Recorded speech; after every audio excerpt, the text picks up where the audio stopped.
Hi, hello, வணக்கம். Hi.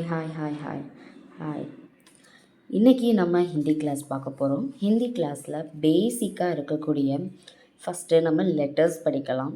அதுக்கப்புறமா ஒவ்வொரு வேர்ட்ஸு, அப்புறம் சென்டென்ஸ், இந்த மாதிரி எல்லாமே படிக்கலாம். நமக்கு இங்கிலீஷில் கிராமர் இருக்கிற மாதிரியும் ஹிந்திலேயும் சில கிராமர்ஸ் எல்லாமே இருக்குது. ஸோ அதெல்லாம் நம்ம தெளிவாக கற்றுக்கிட்டால் மட்டும்தான் பேசுகிறதுக்கோ எழுதுறதுக்கோ எதுவாக இருந்தாலும் நமக்கு ரொம்ப யூஸ்ஃபுல்லாக இருக்கும். ஸோ நம்ம ஃபஸ்ட்டு அந்த லெட்டர்ஸ் எப்படி எழுதுறது, அதை எப்படி ப்ரொனவுன்ஸ் பண்ணுறது, இதை ஃபஸ்ட்டு நம்ம பார்ப்போம். ஒரு நாளைக்கு 2 லெட்டர்ஸ் வச்சு நம்ம படித்தா போதும். மேக்ஸிமம் 1 வீக் 1 மந்தில் ஃபுல்லாகவே நம்ம கவர் பண்ணிடலாம். முக்கால்வாசி நம்ம கவர் பண்ணி படிச்சிடலாம், பேசவும் கற்றுக்கலாம். ஓகேவா? இப்போ நம்ம கிளாஸ்க்குள்ளே போகலாம். இது ஹிந்தி கிளாஸ். இன்றைக்கி நம்ம பார்க்க போகிற கிளாஸ் ஹிந்தி. ஓகேவா? இப்போ ஹிந்தியில் இப்போ தமிழில் பார்த்தீங்கன்னா நம்ம நிறைய லெட்டர்ஸ் இருக்குது. ஆ, இ, ஆ, இ, உ, இப்படி நிறைய லெட்டர்ஸ் இருக்குது. இதே மாதிரி தான் நமக்கு ஹிந்திலேயும் லெட்டர்ஸ் உண்டு. அதை நம்ம எப்படி எழுதுறது அப்படிங்கிறத நம்ம பார்க்கலாம். கொஞ்சம் ஈஸியாக சிம்பிளாக புரிகிற மாதிரி சொல்லித்தரேன். இப்போ தமிழில் எப்படி எழுதுவீங்க? இப்படி எழுதுவீங்களா? இப்போ இங்கிலீஷில் ஏ இப்படி நம்ம மென்ஷன் பண்ணிக்கலாம்.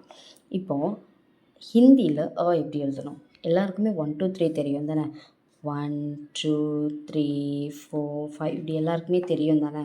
இப்போ இதே லெட்டர்ஸில் இந்த லெட்டர்ஸை வச்சு தான் நான் உங்களுக்கு என்ன சொல்லித்தர போகிறேன்னா, ஹிந்தியில் லெட்டர்ஸ் நான் சொல்லித்தர போகிறேன். நம்பர்ஸ் 1 2 3 நம்பர்ஸ் வச்சு நம்ம ஹிந்தியில் இருக்கக்கூடிய லெட்டர்ஸ் எல்லாமே கற்றுக்கலாம். ஓகேவா?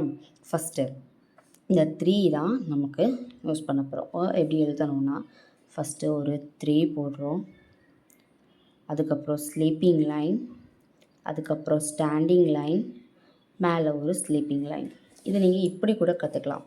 எப்படின்னு பார்த்தீங்கன்னா, 3 போடுறீங்க, 3க்கு அப்புறம் மிடில் 1 போடுறீங்க, சைடில் 1 போடுறீங்க, மேலே ஒரு 1 போடுறீங்க. 1 மட்டும் டைரெக்ஷனை சேஞ்ச் பண்ணி போடுறீங்க. இதுதான் ஹிந்தியில் ஹிந்தியில் எப்படி எழுதணும்? 3 போடுறீங்க, 3க்கு அப்புறம் மிடில் 1, அடுத்து ஒரு 1, மேலே ஒரு 1. இதுதான் இப்போ ஆ எப்படி எழுதுவீங்க? தமிழில் ஆ எப்படி எழுதுவீங்களா?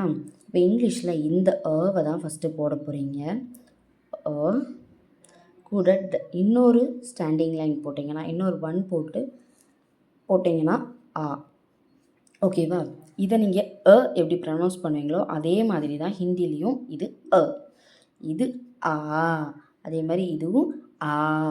ஸோ இதுதான் ஆ எழுதுறது.